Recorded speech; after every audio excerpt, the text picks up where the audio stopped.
Boa noite, família. Graça e a paz do Senhor Jesus, amém?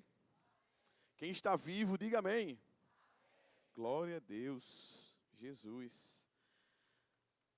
Você já parou para pensar que hoje é o último dia do penúltimo mês do ano? Amanhã já é dezembro, o ano está acabando e você está vivo. Glória a Deus, Senhor, muito obrigado, Pai.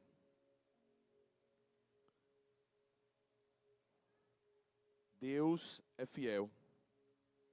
Deus é fiel. Deus é fiel. Nós estamos encerrando a série de mensagens sobre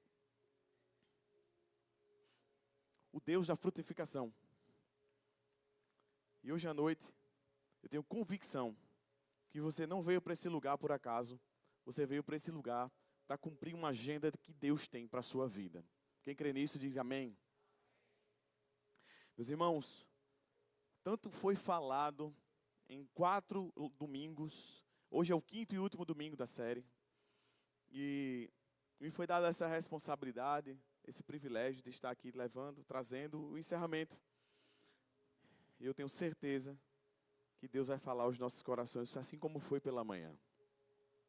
E refletindo sobre esse tema, Deus me trouxe alguém que é alguém com uma história que nós podemos sim desgastar a palavra incrível sem estar exagerando. Essa história é sobre este homem que vai aparecer em Gênesis, no capítulo 49, 22. Você não precisa abrir, eu queria ganhar tempo e você pudesse olhar para cá, para nós lermos a mesma versão. E essa versão fala sobre José. José é árvore frutífera. Árvore frutífera junto à fonte. Os seus ramos se estendem por cima do muro. Nós vamos entender já já quando é que esse verso foi liberado sobre a vida de José e que essa bênção que alcançou José tantos anos atrás, ela vai alcançar, ela tem alcançado e ela irá alcançar sua vida e sua família para a glória de Deus. Em quem crê, diga amém. Glória a Deus. Em 1942,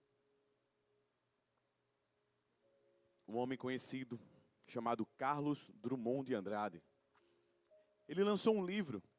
O nome desse livro era A Rosa do Povo. E dentro desse livro, ele fez um poema. E esse poema tinha por título José. Foi através desse poema que esse livro e esse poema se popularizou de tamanha maneira que se criou um jargão popular que quando você não sabe para onde ir, quando você não tem saída, você olha para a cara de alguém e diz assim: e agora, José? Meu nome é José Ranier. E José, ele foi entregue por tradição. Quando eu nasci, eu estava enrolado por cordão umbilical. E se você tivesse escolhido qualquer nome e tivesse o cordão umbilical enrolado na sua cabeça, se fosse menino seria José e o nome que você escolheu. E se fosse menina seria Maria e o nome que você escolheu. E aí, eu recebo esse nome por tradição e Ranier por inspiração.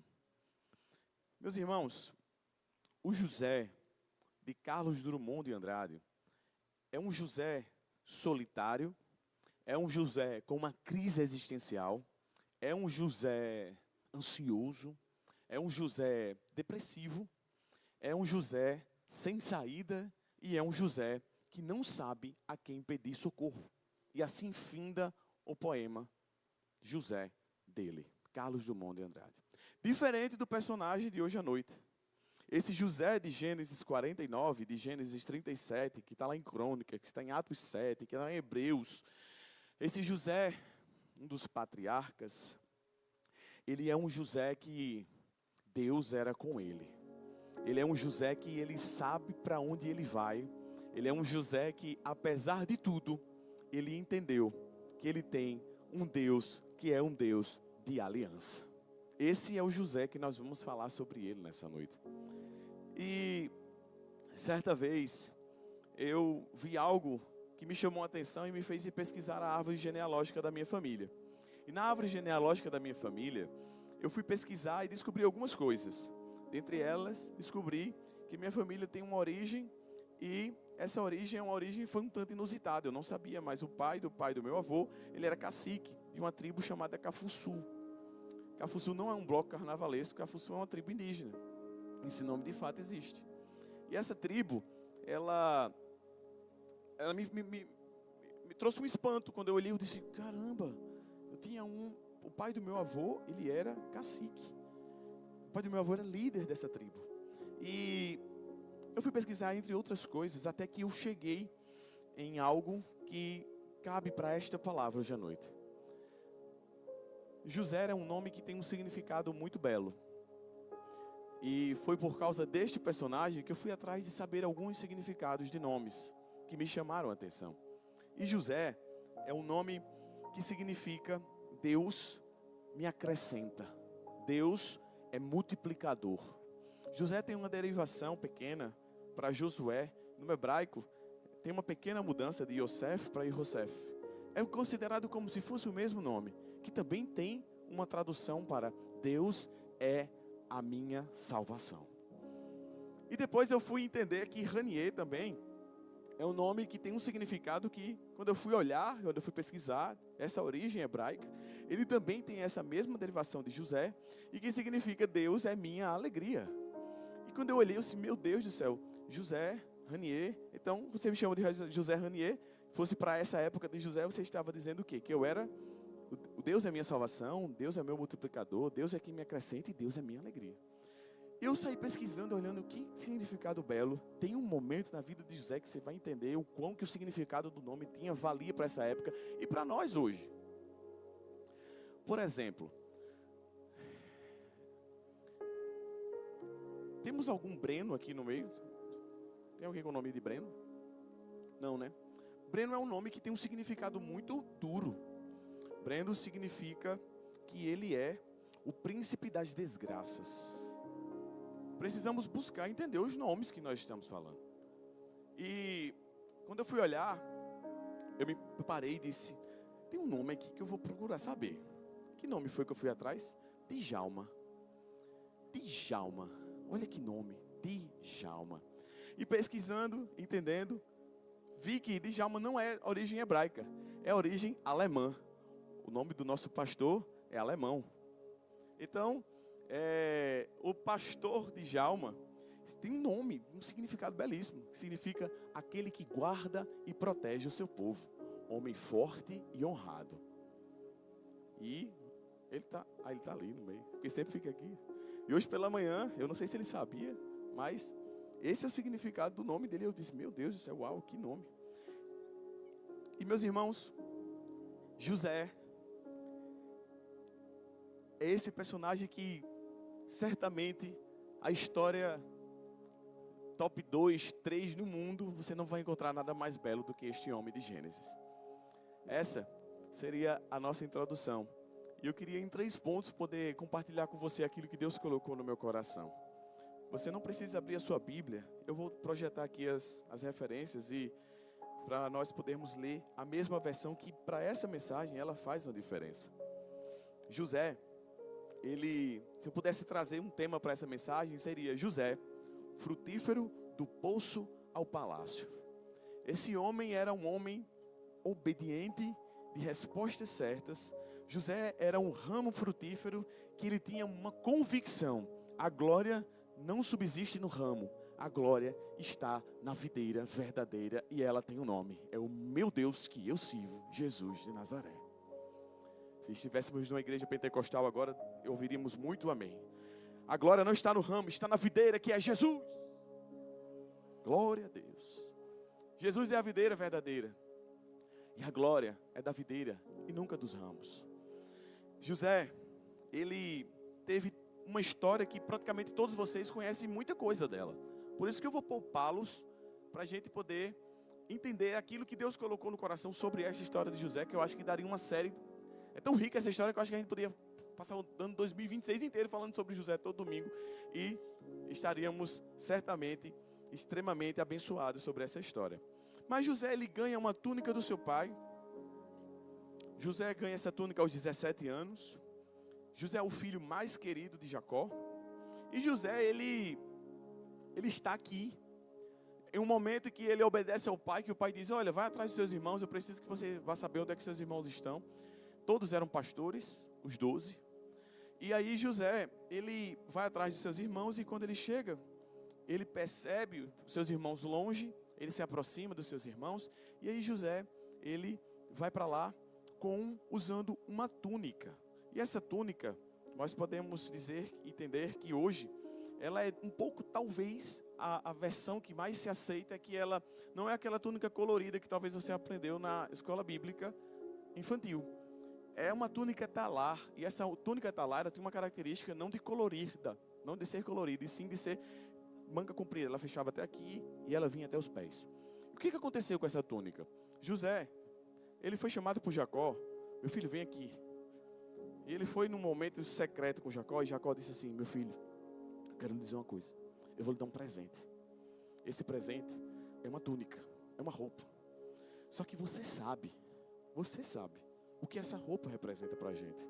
Quando alguém usa essa roupa, é porque ele é um filho extremamente importante, é um filho de um rei, é um filho de alguém importante, é um filho de um faraó, e é o filho que vai ter direito da primogenitura. Essa túnica foi entregue a José, e José usou a sua túnica na hora errada. Porque José tinha sonhos, e até então, era aquele menino mais novo que perturbava o irmão mais novo. Lá vem o sonhador, assim como seus irmãos falaram para ele. Porém, quando José, ele veste essa túnica, ele veste ela na hora errada, e os seus irmãos entendem que agora ele não é mais apenas um sonhador. José agora é quem? José agora é uma ameaça. Rúben, o primogênito, o primeiro filho de Lia, a primeira esposa de Jacó, Rúben, ele olhou e percebeu que José de fato era essa ameaça. Aproveitaram que estavam distantes no deserto, pegaram José e lançaram José num poço que não tinha água, que era comum naquela época. As pessoas andavam e elas cavavam poços, os poços davam água, aquele poço secava, não renovava água e ficavam os buracos. Era normal, era comum você encontrar buracos, poços e cisternas. Seus irmãos jogam ele na cisterna e Rúben, o primogênito, diz: não vamos matar não, vamos deixar ele aí. E aí eles de repente estavam ali comendo, viram uma caravana vindo e venderam José. E você já sabe dessa história. José vai embora, vê seus irmãos pegando a sua túnica. Enquanto ele ia embora, seus irmãos pegam sua túnica, rasgam ela, banham ela de sangue e diz: vamos levar nossa túnica para nosso pai e vamos dizer que José foi morto por feras. Essa mentira na família de Jacó, ela durou 24 anos. Aos 17 anos, José ele se depara, primeiro momento da sua vida, com que sua túnica trouxe para ele algo terrível. Ele foi vendido e traído pelos próprios irmãos. Ele vai embora aos 17 anos de idade, e antes de ter ido embora, provavelmente o texto não diz, mas seus irmãos que colocaram dentro do buraco, tiraram ele do buraco. E eu queria trazer uma reflexão para você. Às vezes Deus permite que as circunstâncias da vida nos coloquem dentro de verdadeiros fundo do poço. Mas o mesmo Deus que permite que você chegue até o fundo do poço é o Deus que está providenciando uma caravana que vem aí para te tirar desse poço. Para quem disse aleluia, essa caravana vai lhe vender como escravo. Mas esse processo é como um crescimento. Crescer dói. E Deus sempre vai usar as circunstâncias do Egito para arrancar de você a sua melhor versão, 100% atualizada. E José foi embora, passa pelo primeiro poço da sua vida. José passa pelo primeiro calabouço da sua vida. E assim José vai. É vendido não apenas uma vez, mas 2 vezes como escravo. E na segunda vez que ele é vendido como escravo, ele vai parar na casa de Potifar. Como é que José vai parar na casa do terceiro homem mais importante do Egito? O Egito, para aquela época, era o maior país do mundo. O Egito estava como se talvez Estados Unidos nos anos 90, que hoje a gente tem ali Estados Unidos e China lutando pelo primeiro lugar. Mas Estados Unidos na época de 90, que era um país muito poderoso, era o Egito para a época. E aí no Egito, José para na casa desse terceiro homem mais importante. E uma das coisas que mais chamou a atenção e fez José parar lá foi o quê? José, ele era bonito de porte e de feição. A sua aparência era bonita. José tinha um rosto bonito e José tinha um porte físico bonito. A Bíblia só traz duas expressões sobre isto. É para José e para Saul. Saul, além de ter beleza de porte, beleza no rosto, Saul ele era tão alto que o mais alto do rei, o mais alto do povo, dava nos seus ombros. Então, José e Saul, certamente, talvez sejam um dos homens de melhor aparência que a Bíblia vai trazer para nós.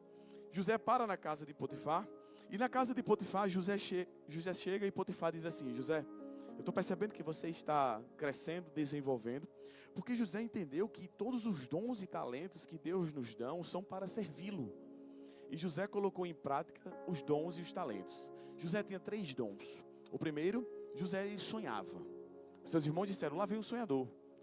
O segundo talento, seus irmãos não conheceram, mas foi o dom que mais colocou José literalmente, a abrir caminhos para ele. Foi o dom de interpretar sonhos. E o terceiro era um dom de administrar. Foi administrando que José ganhou destaque, chegou na casa de Potifar, um ponto que Potifar disse assim: olha José, está vendo tudo isso aqui? Tudo isso aqui que você está vendo? Você pode administrar tudo, você pode tocar em tudo, você vai estar dentro da minha casa. Você só não toca na minha mulher.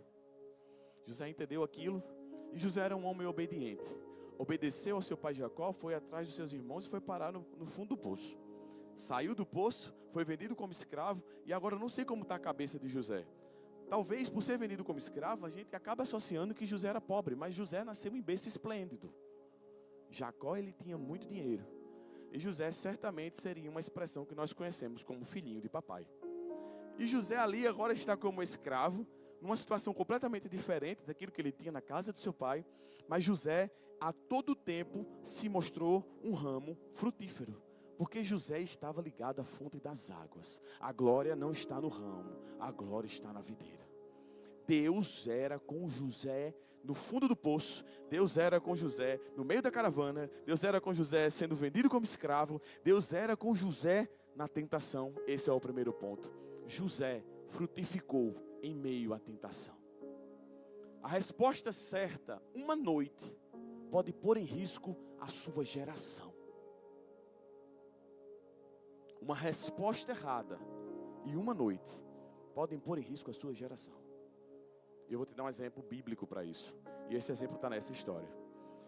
Antes de falar da mulher de Potifar e do que ela fez com José, que você já sabe, eu quero te dizer que Rúben é o primogênito por ser filho de Lia, primeira esposa de Jacó.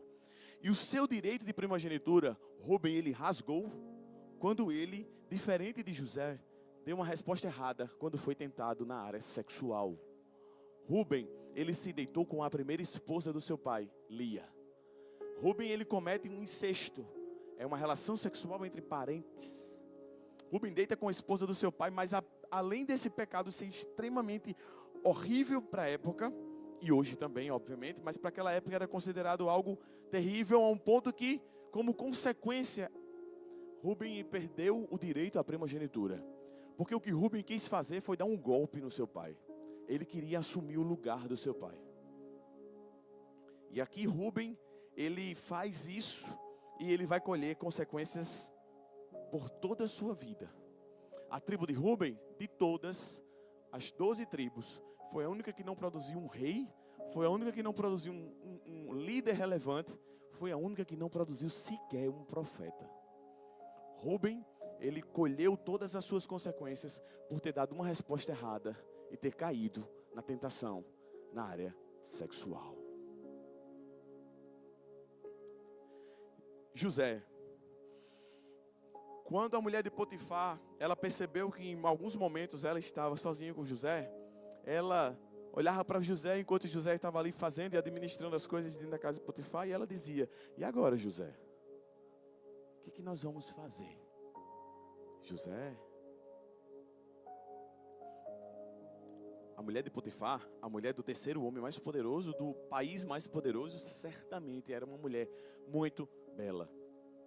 E aquela mulher tenta José, a Bíblia não diz a quantidade, mas a Bíblia diz que todos os dias, a um ponto que ela segura José, e ela pega José e diz: José, é hoje. Hoje você não escapa das minhas mãos. Você já sabe o que acontece. Nós não sabemos, mas José consegue se desvencilhar daquela chave que aquela mulher deu de braço nele, a um ponto que ele perde sua túnica e fica nu. E ele sai correndo, ela pega essa túnica, e é a segunda vez na vida de José, depois de 10 anos, que José está olhando de novo, correndo nu e vendo alguém com a túnica na mão, e essa túnica vai colocar ele numa situação horrível outra vez. Ela pega essa túnica e faz: gente, olha o que ele fez comigo. Ele tentou me assediar, ele tentou se deitar comigo. Aí o que é que aconteceu? Potifar vê essa situação, pega José e coloca José para cumprir a lei. A lei era: José precisava ser morto, porque ele tocou na mulher de Potifar. José foi morto, sim ou não? Não. Por que José não foi morto? Provavelmente porque Potifar sabia a mulher que ele tinha em casa. Essa mulher provavelmente não fez isso pela primeira vez. Como era um escravo de muito valor, José é mandado para a prisão. Essa prisão não era algo que nós encontramos hoje. Quem aqui já visitou um presídio? Levanta a mão. Lugar terrível, hostil, um lugar que você olha assim e você vai: Jesus amado. Você vê aquelas reportagens, o povo nas celas, você olha assim e faz: como pode? Isso não é vida. Imagina agora uma prisão num deserto, temperatura de mais de 50 graus. Essa prisão, ela literalmente é um calabouço. É o segundo buraco na vida, o fundo do poço que Deus permite que José entre, literalmente num calabouço. Essa prisão, diferente da nossa hoje, porque ele não tinha uma estrutura, o que é que eles faziam? Qualquer pessoa que cometesse qualquer coisa de errado era morta. E nessa prisão, ia para ela aqueles que eram suspeitos de investigação. Temos 3 personagens nessa prisão agora: José, o padeiro e o copeiro. José estava na prisão, e a Bíblia traz uma das frases mais intrigantes de toda a Bíblia, talvez. E José frutificou na prisão. Como pode alguém prosperar na prisão? O segredo não estava no ramo, o segredo estava na videira. No fundo do poço, Deus era com ele. Na caravana, Deus era com ele. Vendido como escravo, Deus era com ele. No meio do quarto, onde ninguém via, ele e a mulher de Potifar, Deus era com ele. E aqui eu abro uma aspa para você entender algo muito mais admirável sobre José. O escravo, ele não tem direito sobre o seu senhor. E era comum o senhor olhar e dizer assim: escravo tal, passe no meu quarto hoje. José, ele poderia olhar para: rapaz, eu estou ali na casa do meu pai, estou aqui já há 27 anos, essas coisas não estão fluindo na minha vida. Eu vou usar das entrelinhas aqui, porque assim, é só eu me deitar com aqui, mulher, eu vou me deitar com essa mulher, eu vou fazer o quê? Eu vou dizer assim: eu era escravo, eu só fiz obedecer uma ordem. Mas quando você está ligado na videira, irmão, a glória da videira, e você dá respostas que talvez nem você sabe, que talvez elas são muito maiores do que você mesmo pode entregar, porque a videira te capacita, a fonte de água te capacita, a fonte te capacita, a videira te capacita. Sempre vale a pena estar conectado na videira, e ela tem um nome, e o seu nome é Jesus.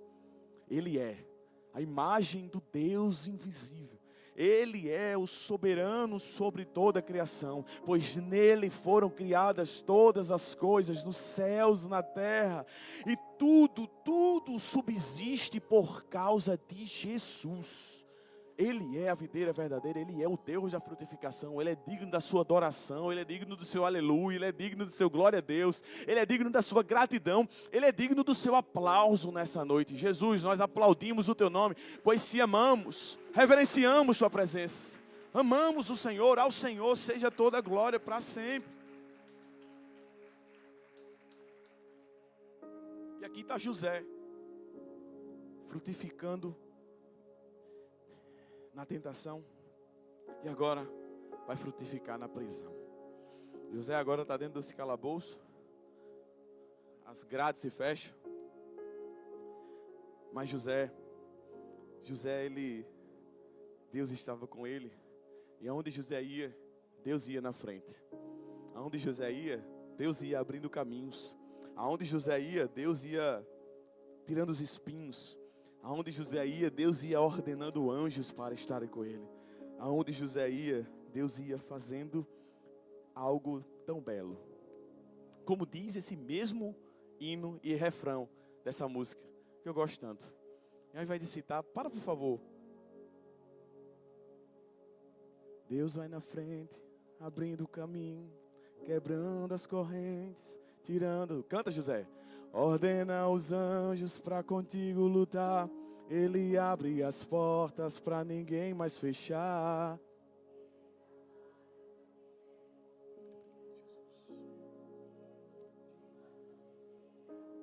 Pega suas mãos, sua bênção chegou.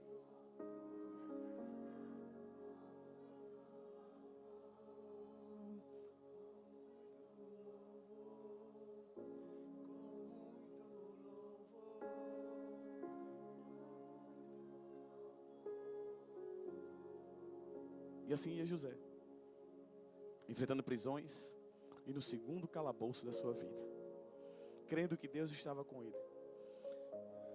Agora ele vai colocar aí, primeira vez, o seu dom de interpretar sonhos. Interpretando os sonhos, José ouve o sonho do padeiro, ouve o sonho do copeiro.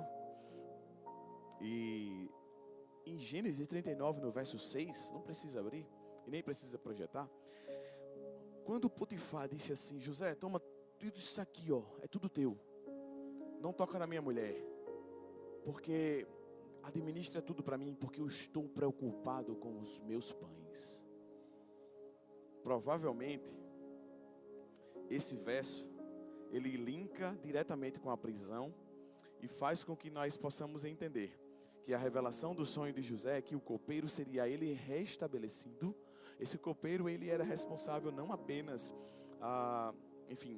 ele tinha uma função que nós hoje conhecemos como sommelier. Ele provava os vinhos, via se o vinho estava bom e via se tinha veneno. Então o copeiro tomava o vinho, ficava ali uns minutos, se ele não morresse, Faraó ia e tomava o vinho estava ok. Era uma função, assim como o padeiro, de produzir os pães do Faraó, era uma função que o povo exigia um histórico de subordinação, de corrupção nessa função. Corrompiam estes para envenenar o Faraó. Para fazer o quê? Para ganhar o lugar do Faraó. Porque o Faraó, além de um cargo político, esse povo cria que existia vários deuses, mas existia um Deus que estava acima de todos os deuses pequenos. Ele era muito poderoso, e esse Deus se chamava Osíris. Eles criam que era o Deus Sol.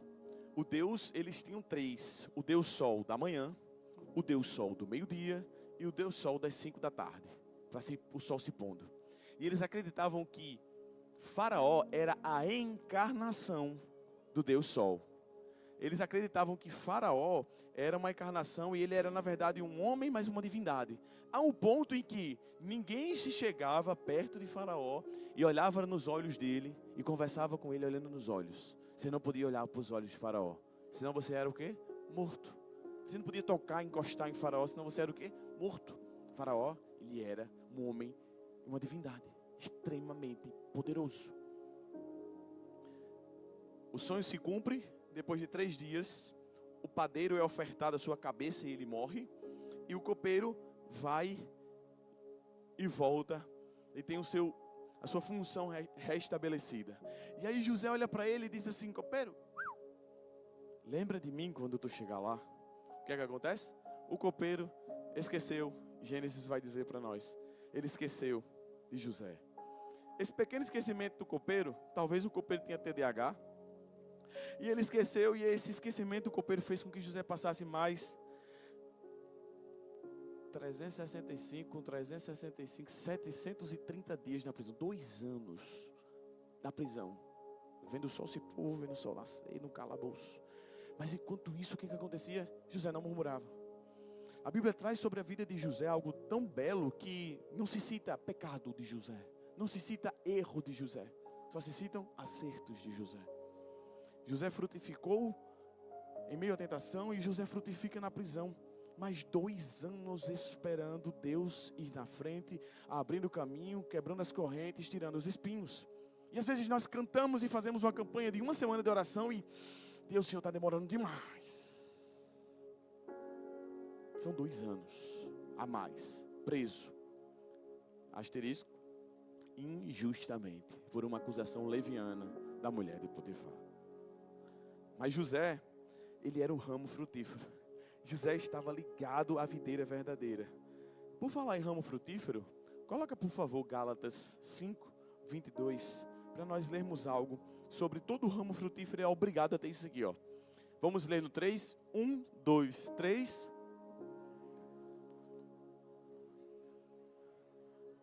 Alegria, paz.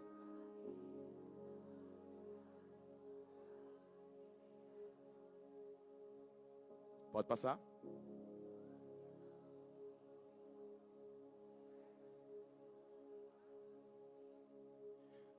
Mansidão e domínio próprio. Vamos falar de fruto. Esse é uma tangerina, esse fruto. Uma tangerina modificada geneticamente, docinha. Ela não tem caroço. É muito bom pegar essa fruta e comer ela quando você está com sede. Ela mata sua sede, mata sua fome. Ela, às vezes, é ligeiramente cítrica. E ela, sei lá, quando você pega assim, ela mais gordinha assim, ela chega a uma explosão de sabor na boca. Tudo isso que eu falei, você só talvez imaginou a última tangerina que você comeu porque você provou da tangerina. O fruto do Espírito é como se fosse a tangerina.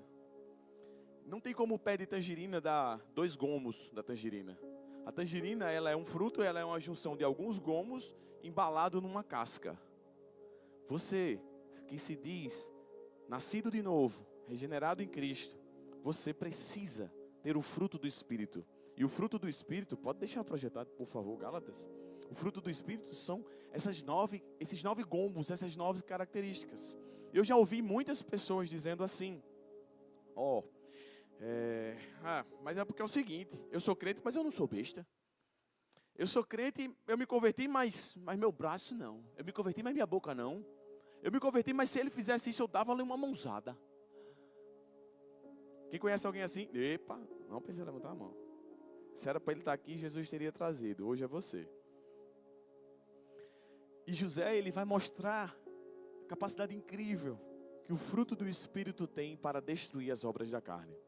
Esse fruto, você precisa tê-lo. José, ele vai dar aula sobre amor, alegria, paz, mansidão, domínio próprio, benignidade, longanimidade. E é na prisão que ele agora recebe uma notícia depois de 2 anos. Uma notícia que José é chamado por Faraó. Eu acho que hoje é mais ou menos você olhar e ver, rapaz, chamado de vídeo aqui, que número estranho. Atender, você olhar assim, Donald Trump. Hello, my friend. Olhar para você e dizer: quero convocar você para vir aqui nos Estados Unidos conversar comigo. Eu tive um sonho e você vem aqui. E você olha assim: meu Jesus, Donald Trump. Aí o que José fez? José foi se preparar. José foi se barbear. José foi se pintar era cultural naquela época, para encontrar diante do faraó. Meu irmão, eu não sei você, mas esse momento agora, José ele foi preso aos 27, mais 2 anos, 29, ele está com 30 anos quando ele vai se encontrar com o faraó. 13 longos anos se passaram para que José saísse do poço, sendo vendido como escravo, e que chegasse até aqui, frutificando lá no poço, frutificando na tentação, frutificando na prisão, e agora José vai para o 3º e último ponto. Ele vai frutificar no palácio. Deus tirou José do calabouço e colocou José no palácio. Vou pegar essa palavra, vou trazer para você e fazer você se alegrar, porque Deus vai tirar você da função que você está e vai colocar você para ser gerente no seu trabalho. Meu Deus, ninguém quer ser gerente, misericórdia. Vai colocar você para ser diretor do trabalho. Vai colocar você para ser dono do trabalho que você trabalha hoje. Melhorou. Tem crente aí que crê, amém? Mas não era sobre isso e nunca foi. Talvez se Deus te tornar um empresário rico, cheio de dinheiro, e você vai usar, pastor, como é aí? Como é que a gente vai fazer as coisas? Vamos fazer o seguinte, sempre foi meu sonho, ter uma independência financeira, mas não apenas financeira. Eu queria ter uma liberdade de tempo, para pegar o meu dinheiro e fazer algo que para mim faz sentido. Eu já falei sobre isso aqui, mas em janeiro, está vindo um avanço missionário aí de novo. Já é o 6º, está vindo um avanço missionário aí de novo. Valeu. Já é o 4º, projeto 5º. Me perdi. Enfim. Você sai de casa, você se prepara. E eu tive essa semana a graça de receber a notícia, receber um e-mail dizendo que as minhas férias foram deferidas e eu irei para o projeto missionário. O último projeto missionário, eu também consegui ir. E você chega ali, eu fui criado numa igreja que tinha, não projetos como o nosso, eram menores, era um final de semana, mas de 3 em 3 meses tinha um. E você tem certeza que você vai sair de casa para pregar o evangelho e para fazer algo por alguém. E quando você está fazendo isso, você volta para casa e você faz assim, o que é que eu estou fazendo da minha vida? Que eu não estou fazendo isso direto. O fruto do Espírito, ele gera isso no seu coração. Você olha, isso faz sentido. Isso faz minha vida, isso. E isso faz sentido. Levar o evangelho. Eu queria poder um dia chegar e dizer, vamos pegar. Quanto é que é? É de graça agora. Vou pagar aí para todo mundo. Todo mundo vai fazer um projeto missionário a cada 3 meses. Pronto. Vamos fazer assim.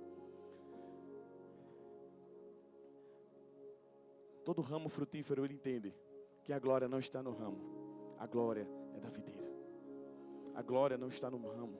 A glória é da videira. E chegou o momento do encontro. Eu acho que José, ao se preparar para essa viagem, José vai sair da calabouço, vai chegar diante de Faraó. Eu acho que José não estava entendendo nada, mas José sabia que ele servia a esse Deus, e era um Deus que tinha uma aliança com ele. Senhor, eu não sei o que eu vou enfrentar, mas eu tenho uma convicção, que eu posso enfrentar o que for. Eu sei quem vai à minha frente lutando por mim. Os seus planos, Senhor, eles jamais podem ser frustrados. Os meus podem. Mas, Senhor, o Senhor me tirou do calabouço, do fundo do poço. O Senhor me colocou diante de Faraó. Eu só vou, Jesus. Mas vai à frente e vai comigo. E assim José foi. E se deparou diante desse homem. E Faraó tinha uma lista de mais ou menos 400 interpretadores de sonhos. E nenhum foi aprovado. E Faraó, além de ser uma divindade para aquele povo, como homem, a gente sabe que ele não era um Deus. Faraó era um homem inteligente. E Faraó, ele conta o seu sonho para José. O sonho você sabe. 7 vacas magras, 7 vacas gordas, 7 espigas magras, 7 espigas gordas. E ali, as vacas magras comem as vacas gordas. E aí Faraó chega e diz assim, e aí? O que é que você acha que é isso? E Faraó, diferente do que talvez nós pensamos, ele entendia o que aquilo representava. E eu vou te dizer o porquê que ele entendia. Porque dentre tantos deuses que o Faraó ele cultivava e cultuava, Faraó cultuava uma divindade chamada Hathor. E essa divindade, do braço do rio Nilo, 7 templos com essa divindade. Você entrava lá, tinha a divindade que era uma vaca gorda que representava fartura. Para que aquela água passasse e produzisse fartura. Então o Faraó sabia o que as vacas gordas significavam. E eram 7, o número do templo das 7 vacas gordas que tinham. Mas Faraó, o que ele queria? Ele queria algo diferente. Ele não queria apenas uma interpretação que o convencesse. Ele queria também uma solução. Então José, ele era um sonhador, um interpretador de sonhos e um administrador. Ele pega todo o conjunto dos seus dons e serve os seus dons ali diante daquela situação e diz exatamente para Faraó, isso vai representar 7 anos de fartura e depois 7 anos de escassez. E agora o que é que a gente faz? Nos anos de escassez, você vai pegar o melhor administrador que você tiver e você vai fazer com que ele possa junta sementes, que quando vier os 7 anos nós vamos estar preparados. Talvez para nós pareça óbvio porque nós estamos vendo o final da história. Mas 400 homens não conseguiram discernir isso. Faraó olhou diferente e disse: sobre este homem habita o espírito dos deuses. Misericórdia. Mas não é misericórdia, porque Faraó, para essa cultura, ele, como não conhecia o Deus com um D maiúsculo de Israel, o Deus que era a salvação de José, o Deus que é multiplicador, o Deus que acrescenta, ele falava deuses por isso. Tem até outras versões que vão dizer, o Espírito de Deus está com ele. Até Faraó reconheceu que o Espírito de Deus estava sobre o ramo frutífero. Porque quando nós estamos conectados à videira verdadeira, a glória não é do ramo, a glória é da videira. Sabe o que o Faraó fez? Pega meu anel, selo. Você sabe o que representa isso? Eu não sei nem te dizer. É como se você ganhasse a assinatura, talvez, do presidente da república. Você pudesse assinar com isso qualquer documento e mudar qualquer coisa. Mas mais do que isso, naquela época, você tinha poder para matar. E você tinha poder para libertar. E você tinha poder para fazer o que quisesse. Literalmente. Porque agora José, ele sai da casa do terceiro homem mais importante para se tornar o segundo homem mais importante do país mais importante do mundo. José agora é governador do Egito. Ele agora tem 30 anos de idade. E José tem um anel selo na mão. Sabe o que foi que o Faraó fez? O Faraó se agradou tanto da interpretação, se agradou tanto, se convenceu tanto, entendeu tanto que ele disse, prepare as carruagens, pegue este homem, coloque sobre ele a melhor túnica. Foram 2 túnicas de desprezo, 2 túnicas que trouxeram desgraça, para vir uma túnica que trouxe honra à vida de José. Essa túnica agora era como a túnica que Jacó deu. O que Jacó foi para José foi um profeta, não apenas um pai. Jacó lança José, dá uma túnica a ele. 13 anos se passam e José agora está com uma túnica talar, uma túnica comprida, vestes reais. E bota José na melhor carruagem, bota essa carruagem à frente e bota o povo para sair gritando o quê? O nome dele. Eles saíam gritando José. E eles, quando saíam gritando, esse povo sabia celebrar e sabia fazer festa. E era mais ou menos como se eles botassem pessoas para tocar, para marcar marchas. E era mais ou menos como se fosse algo. José, José, José. Sabe o que esse povo estava dizendo? Esse povo estava gritando, Deus é a salvação, Deus é salvação, Deus é salvação, Deus é salvação.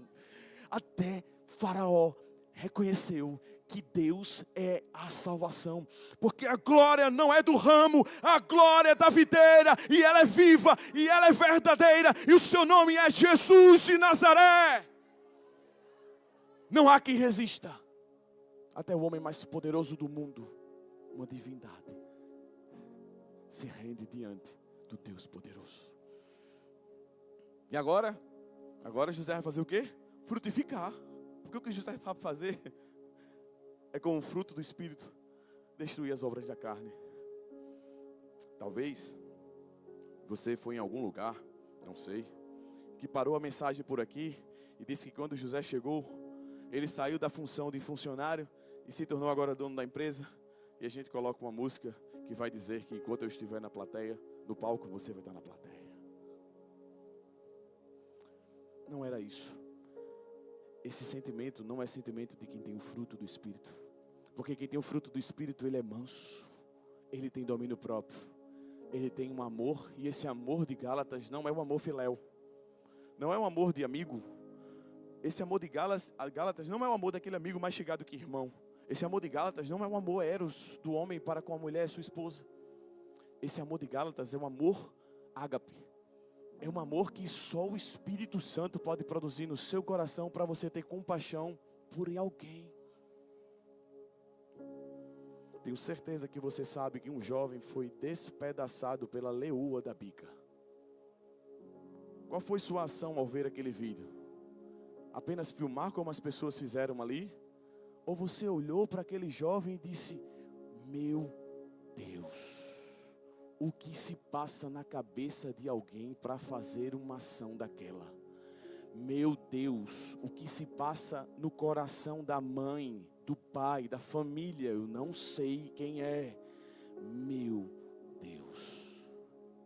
Se você não teve empatia nem compaixão, está faltando um gomo desse fruto, e é um amor ágape. O amor que se compadece porque você foi muito amado. Um amor que se compadece porque você foi muito perdoado. E quem é muito amado, muito ama. Quem é muito perdoado, muito perdoa. E agora chegou o momento de José decidir olhar para as injustiças da vida ou decidir olhar para um momento de graça de Deus.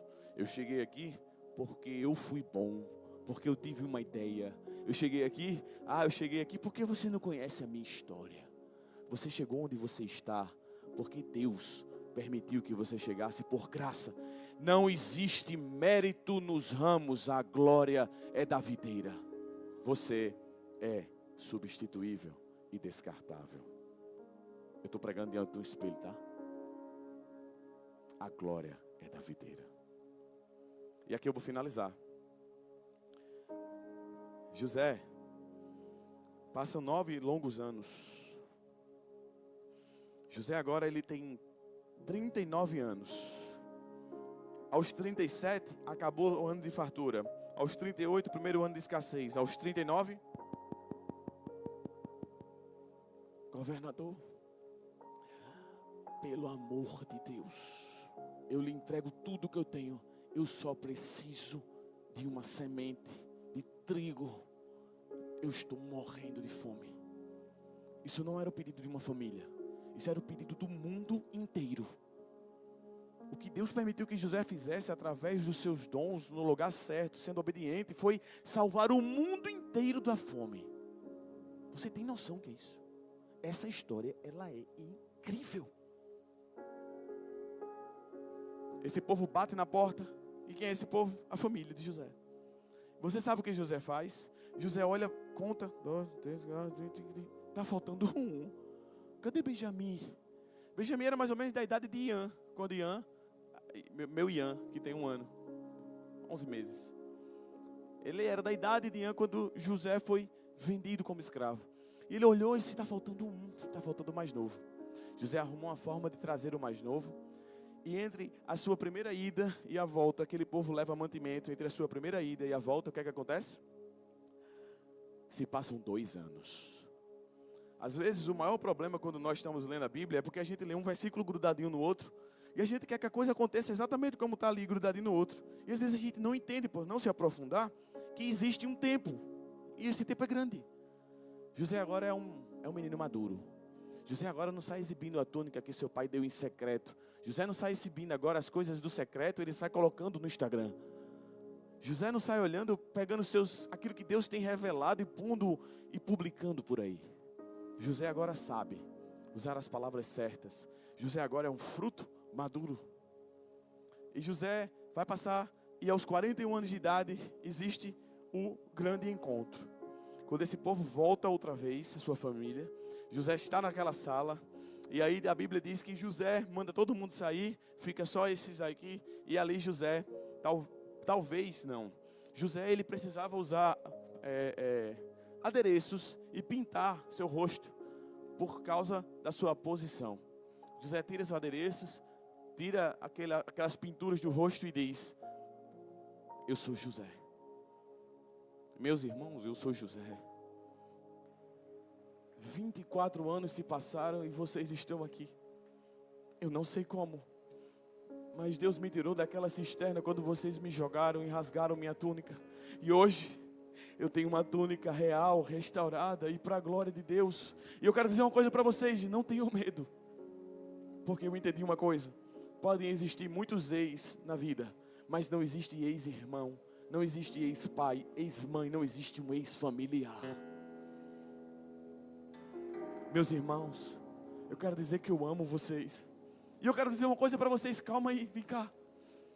Eu preciso chamar os 2 sobrinhos de vocês. Vem cá, Manassés. E Manassés entra. Palavras minhas, isso é uma conjectura minha. Mas José vai mostrar o seu filho. Vem cá conhecer as coisas. E sabe o que significa Manassés? O primogênito de José significa Deus me fez esquecer o meu passado. quem muito foi perdoado, muito perdoa. 24 anos de uma mentira que estava destruindo uma família. E calma. Tem um outro filho lindo para mostrar para vocês. Efraim, entra aqui. Como assim, José? Efraim? Na verdade, José disse, eu tenho outro filho para mostrar para vocês. Deus me fez prosperar, entra aqui.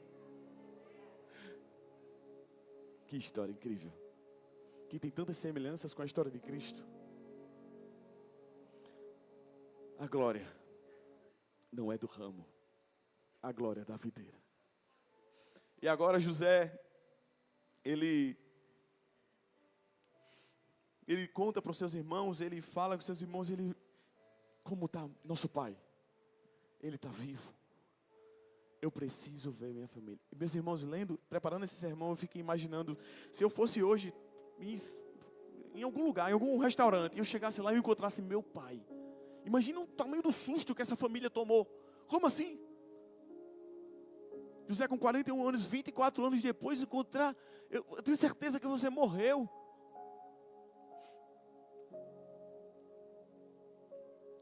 O choro de José foi tamanho que se escutou a quase 1 quilômetro onde estava na casa de Faraó. O choro de José foi da alma. O choro de José foi um choro libertador. O choro de José foi aquele choro que lavou o ramo frutífero, a árvore frutífera chamada José. E é ali no final da sua vida, a partir dali, José vive mais 80 anos de bênçãos. E Jacó, aos 147 anos, ele vai trazer o versículo que nós começamos a ler. Jacó vai liberar uma bênção sobre cada um dos filhos. A Rúben, ele disse palavras de bênçãos e uma palavra dura. Você tentou contra mim. E a José, Jacó libera essa palavra linda que nós lemos. Tu és um ramo frutífero. Os teus ramos, José, eles vão por cima do muro, meu filho. José, na verdade, talvez agora você entenda o papel de Jacó. Não sei, como é que pode um pai preterir um filho ao outro?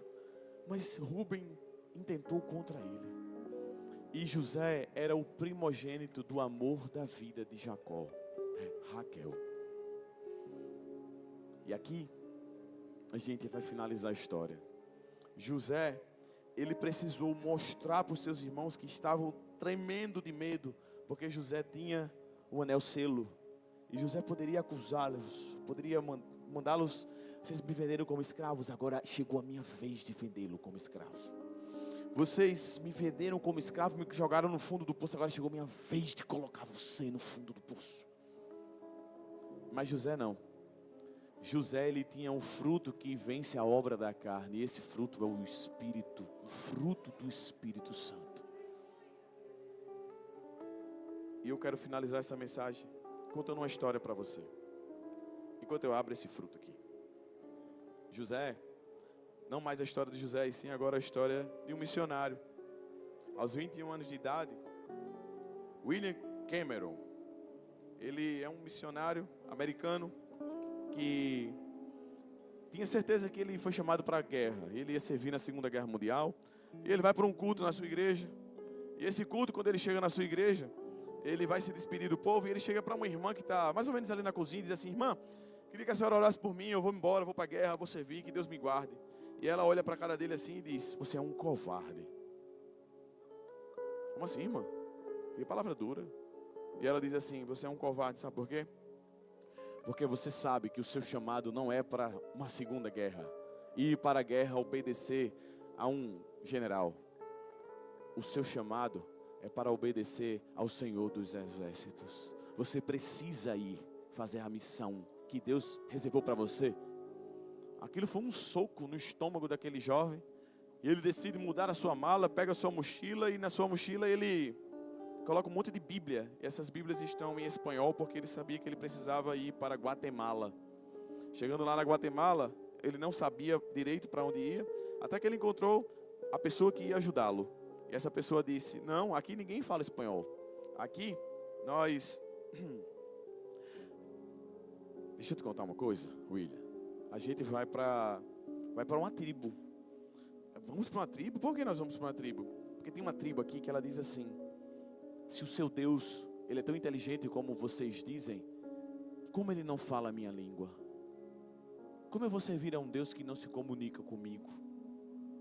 Segundo o soco no estômago daquele jovem que diz assim: agora eu entendi. Eu preciso agora passar o resto dos meus dias aqui se for necessário, Senhor. Mas eu vou obedecer aquilo que o Senhor está mandando, Pai. E eu vou traduzir o Evangelho para esta tribo. Eles tinham um dialeto. E o nome desse dialeto era Caquel. Um dialeto complexo. E esse dialeto, ele chegou em um momento que ele foi ler sobre perdão. Sobre, você precisa perdoar quantas vezes? 70 vezes 7. E aí ele foi olhar para um lado e para o outro e descobriu que na língua de Caquel não existia a palavra perdão. E o que restou para esse jovem? Ele precisou fazer algo. Esse jovem, ele precisou traduzir o perdão. E como é que a gente traduz o perdão? Ele precisou ir andar no meio da tribo.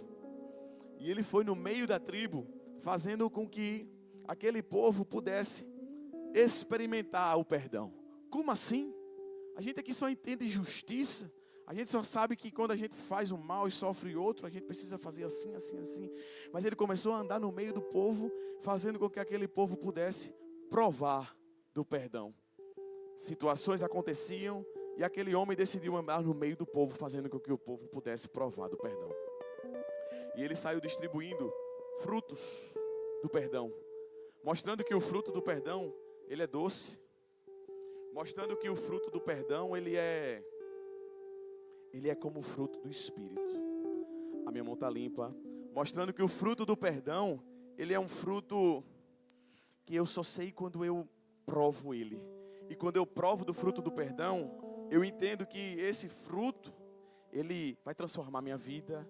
Esse fruto, ele pode transformar minha casa. Esse fruto pode transformar a minha história.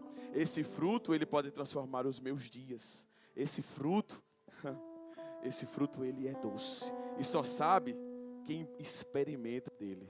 Esse é o fruto do Espírito do Deus que te trouxe hoje aqui para lembrar que você foi muito amado, que você foi muito perdoado, e você precisa muito amar, e você precisa muito perdoar, pois você serve a um Deus, e esse Deus não é qualquer Deus, não é qualquer Deus como os deuses de Faraó. Esse Deus é a videira verdadeira, e a glória não está no ramo, a glória está na videira, e acima de tudo, Ele é o leão da tribo de Judá. Esse Deus trouxe você aqui para arrancar você do fundo do poço, para fazer com que você viva um novo capítulo da sua história, para fazer uma poda nessa árvore e fazer com que você seja um ramo frutífero e os seus ramos possam ir por cima do muro e fazer com que você compreenda que o leão da tribo de Judá, a raiz de Davi, arquitetou sua vida, projetou a sua vida desde os prelúdios da eternidade para que você fosse herdeiro com Cristo, salvos para a glória de Deus, hoje e para sempre, por graça, por graça, por graça. A glória não é do ramo, a glória é da videira, a videira verdadeira. José, Deus é a minha salvação. Deus é a minha salvação. Deus é a minha salvação.